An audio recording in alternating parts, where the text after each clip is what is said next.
जननीं शारदां देवीं रामकृष्णं जगद्गुरुं पादपद्मे त्वयो श्रीत्वा प्रणमामि মুহুর্মুহু। পূজনীয় শ্রীযুক্ত মানদাশঙ্কর দাশগুপ্ত মহাশয়ের রচনা শ্রী শ্রীমা শারদামণি দেবী গ্রন্থ থেকে পাঠ। পৃষ্ঠা সংখ্যা 350। শ্রী শ্রী মার উপদেশ ও ভাষা। যাহা হউক, মার উপদেশাবলীর উল্লিখিত বৈশিষ্ট্যগুলির কয়েকটি করিয়া দৃষ্টান্ত আমরা নিম্নে দিলাম, তাহা হইতে অবস্থা কিছু বুঝা যাইবে। 1. প্রথম বৈশিষ্ট্যের অর্থাৎ মার উপদেশগুলি সাধারণত কিরূপ সরল ও সংক্ষিপ্ত তাহার দৃষ্টান্ত। ক. প্রশ্ন: মা, ধ্যান কিভাবে করব? মা: তার চিন্তা। খ. প্রশ্ন: সাধন ভোজন কিরূপভাবে করতে হবে? মা: একজনকে। বাবা: শেষে মনই গুরু হয়, তার অপর একজনকে। সাধন মানে তার পাদপদ্ম সর্বদা মনে রেখে তার চিন্তাতে মনকে ডুবিয়ে রাখা, তার নাম জপ করবে। গ. প্রশ্ন: অনুরাগ না থাকলে শুধু নাম জপ করলে কি হবে? মা: জলেতে ইচ্ছা করেই পড়ো আর ঠেলেই ফেলে দিক, কাপড় ভিজবেই, নিত্য ধ্যান করবে। খ. প্রশ্ন: ঠাকুর বলতেন অহেতুকী ভক্তি ঈশ্বর কোটির হয়, জীব কোটির হয় না, এর মানে কি? মা: ঈশ্বর কোটি পূর্ণকাম কিনা, তাই অহেতুক। কামনা থাকতে অহেতুক ভক্তি হয় না। উম. প্রশ্ন: জীবনের উদ্দেশ্য কি? মা: ভগবান লাভ করা ও তাঁর পাদপদ্মে সর্বদা মগ্ন হয়ে থাকা। চ. প্রশ্ন: ঠাকুর বলতেন আমি ছাঁচ করে গেলুম, তোরা সব ছাঁচে ঢেলে তুলে নে। ছাঁচে ঢালা মানে কি? মা: ছাঁচে ঢালা মানে ঠাকুরকে ধ্যান চিন্তা করা। ঠাকুরকে ভাবলেই সব ভাব আসবে, তিনি যে সব করেছেন তা চিন্তা করা। মা: মা যখন কোনো বিষয় বিশদভাবে বুঝাইয়াছেন, তখনও দেখা যায় তিনি অতিশয় প্রাঞ্জল হইয়াও অনাবশ্যক কথার বাহুল্যে যান নাই। বিষয়টি পরিষ্কার করিবার জন্য যাহা দরকার তিনি বলিয়াছেন, কিন্তু তাহা প্রয়োজন অতিরিক্তভাবে বড় বা বিস্তৃত করিবার কোনো প্রয়াস পান নাই। বাহুল্যের ভয়ে ইহার মাত্র একটি দৃষ্টান্ত নিচে দেওয়া গেল। মা একদিন বলেন, পাপ পুণ্য প্রসঙ্গ যেখানে হয় সেখানে যত লোক থাকে তাদের সকলকেই সেই ভালো মন্দের একটু না একটু অংশী হতে হয়। ইহাতে একজন প্রশ্ন করেন, তা কেন হবে? মা উত্তর দেন, শোনো মা, কেমন করে হয়। মনে করো একজন তোমাদের কাছে তার পাপ পুণ্যের কথা বলে গেল। মনে কখনো সেই লোকের কথা উঠলেই সঙ্গে সঙ্গে তার ওই ভালো মন্দ কাজগুলিরও চিন্তা এসে পড়বে। এইভাবে সেই ভালো বা মন্দ দুই তোমার মনের উপর একটু কাজ করে যাবে। কি বলো মা, তাই না? 2. দ্বিতীয় বৈশিষ্ট্যের অর্থাৎ মা কিভাবে তাহার ভক্তদের প্রাণে অভয় জাগাইতেন তাহার দৃষ্টান্ত। অবশ্য এই শ্রেণীর অনেক দৃষ্টান্ত আমরা পূর্বের কয়েকটি অধ্যায়ে দেখিয়া আসিয়াছি। তাহা হইলেও বিষয়টি লক্ষ্য করিবার সুবিধার জন্য আমরা নিম্নে আরও কয়েকটি দৃষ্টান্ত দিলাম। ক. প্রশ্ন: মা, সাধন ভজন তো কিছুই পারি না, আর কখনো যে পারবো এমনও মনে হয় না। মা: কি আর করবে, যা করছো তাই করে যাও। মনে রাখবে তোমাদের পেছনে ঠাকুর আছেন, আমি আছি। খ. প্রশ্ন, মা ধ্যান ট্যান তো কিছুই হয় না। মা একজনকে, তা নাই বা হলো, ঠাকুরের ছবি দেখলেই হবে। অপর একজনকে, নাই বা হলো, স্মরণ মনন থাকলেই হবে। গ প্রশ্ন, মা যত চেষ্টা করি কিছুতেই কুচিন্তা দূর করতে পারি না। মা, ও তোমার পূর্বজন্মের সংস্কারে হচ্ছে, জোর করে হঠাৎ কি ও ছাড়া যায়? সৎসঙ্গে মেশো, ভালো হতে চেষ্টা করো, ক্রমে সব হবে। ঠাকুরকে ডাকো, আমি রইলুম, তুমি এ জন্মে মুক্ত হয়ে রয়েছ, জানবে সময় আসলে তিনিই সব করে দেবেন। ঘ সেবক, কত আর মনের সঙ্গে লড়াই করা যায়? এক বাসনা যাচ্ছে তো অন্য বাসনা উঠছে। মা, যতক্ষণ আমি রয়েছে ততক্ষণ বাসনা তো থাকবেই। ওসব বাসনায় তোমাদের কিছু হবে না, তিনিই রক্ষা করবেন। যে তাঁর শরণাগত, যে সব ছেড়ে তাঁর আশ্রয় নিয়েছে, যে ভালো হতে চায়, তাকে তিনি যদি রক্ষা না করেন সে তো তাঁরই মহাপাপ। তাঁর উপর নির্ভর করেই থাকতে হয়। তিনি ভালো করতে হয় করুন, ডোবাতে হয় ডোবান, তবে ভালো কাজটি করে যেতে হয়, আর তাও তিনি যেমন শক্তি দেন। উম, মা, ঈশ্বরের শরণাগত হলে বিধির বিধি খণ্ডন হয়ে যায়, তার নিজের কলম তার নিজ হাতে কাটতে হয়। চ মা, ঠাকুর বলতেন আমাকে যে স্মরণ করে তার কখনো খাওয়ার কষ্ট থাকে না। 3. তৃতীয় বৈশিষ্ট্যের অর্থাৎ মা কী রূপ সহজ সরল অথচ অলঙ্কৃত ভাষায় উপদেশ দিয়েছেন তাহার দৃষ্টান্ত। ক ভগবানের দর্শন পাওয়া সম্বন্ধে, আকাশে চাঁদটি মেঘে ঢেকেছে, ক্রমে ক্রমে হাওয়ায় মেঘটি সরে যাবে, তবে তো চাঁদটি দেখতে পাবে। ফস করে কি যায়? এও তেমনি ধীরে ধীরে কর্মক্ষয় হয়।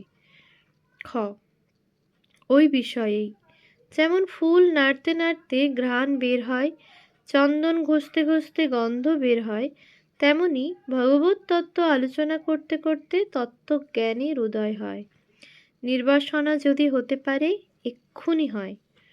গ আধ্যাত্মিক উন্নতির জন্য কোনো অধীর সন্তানকে, দেখো বাবা, সূর্য থাকে আকাশে আর জল থাকে নিচুতে। জলকে কি ডেকে বলতে হয়, ওগো সূর্য, তুমি আমাকে উপরে তুলে নাও? সূর্য আপনার স্বভাব থেকে জলকে বাষ্প করে উপরে তুলে নেয়, তোমাকে কিছু করতে হবে না। ঘ মনের দুর্বলতা সম্বন্ধে, বাবা, ওটা প্রকৃতির নিয়ম। অমাবস্যা পূর্ণিমা আছে না, তেমনি মনও কখনো ভালো কখনো মন্দ হয়। উম প্রশ্ন, চৈতন্যদেব কি এই ঠাকুর রামকৃষ্ণ? মা, হ্যাঁ হ্যাঁ, এই ঠাকুর বারবার, একই চাঁদ রোজ রোজ। চ প্রশ্ন, ছবিতে কি ঠাকুর আছেন? মা, আছেন না, ছায়া কায়া সমান, ছবি তো তাঁর ছায়া। উপরে যে কয়টি দৃষ্টান্ত আমরা দেখিলাম তাহা আমাদের আলোচ্য বিষয়েরই নমুনা মাত্র। মার উপদেশের বিষয়বস্তুর কোনো পরিচয় নয়, এবং উহার দ্বারা যেন আমরা তাহার মতামত বা আধ্যাত্মিক দৃষ্টিকে সীমাবদ্ধ না করি। তাহা বস্তুত এতই বিশাল ও বহুমুখী যে তাহার কোনো ইয়ত্তা হয় না।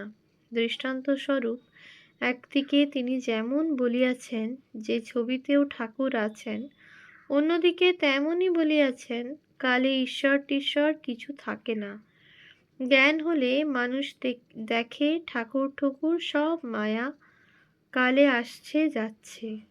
আবার এই বিষয়েই তিনি আর একদিন বলেন, নরেন, স্বামী বিবেকানন্দ বলেছিল, মা, আমার আজকাল সব উড়ে যাচ্ছে, সব দেখছি উড়ে যায়। আমি বললুম, দেখো দেখো, আমাকে কিন্তু উড়িয়ে দিও না।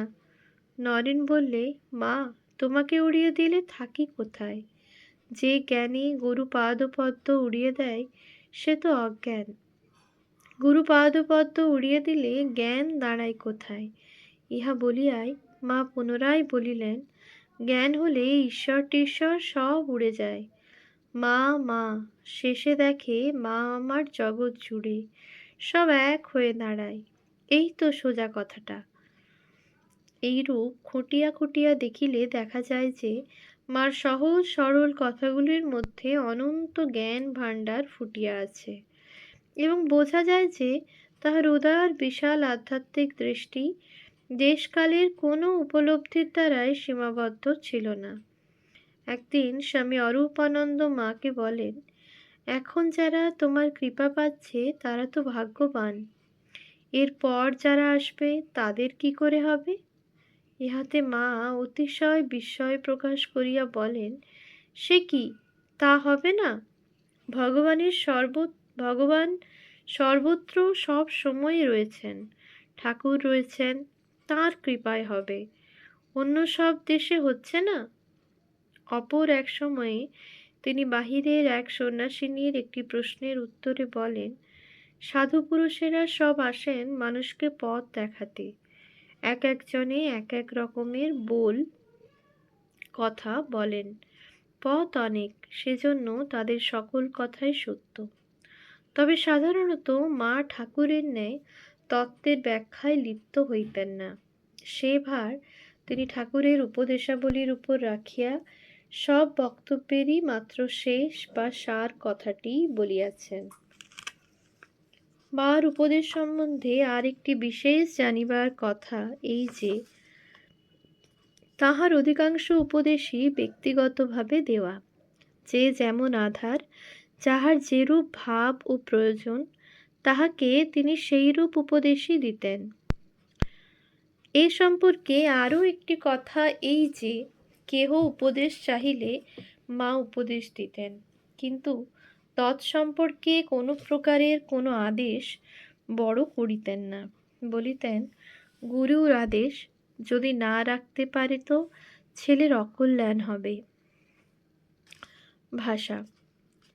শ্রী শ্রী মার ভাষা বলিতে মৌখিক ভাষাই বোঝা যায়, কারণ তিনি পুস্তকাদি পড়িতে পারিলেও লিখিতে তেমনভাবে কখনো শিখেন নাই, এবং চিঠিপত্র বা অপর কিছু কখনো লিখিবার আবশ্যক হইলে তিনি বরাবরই তাহা অপর কাউকে দিয়া লিখাইয়াছেন।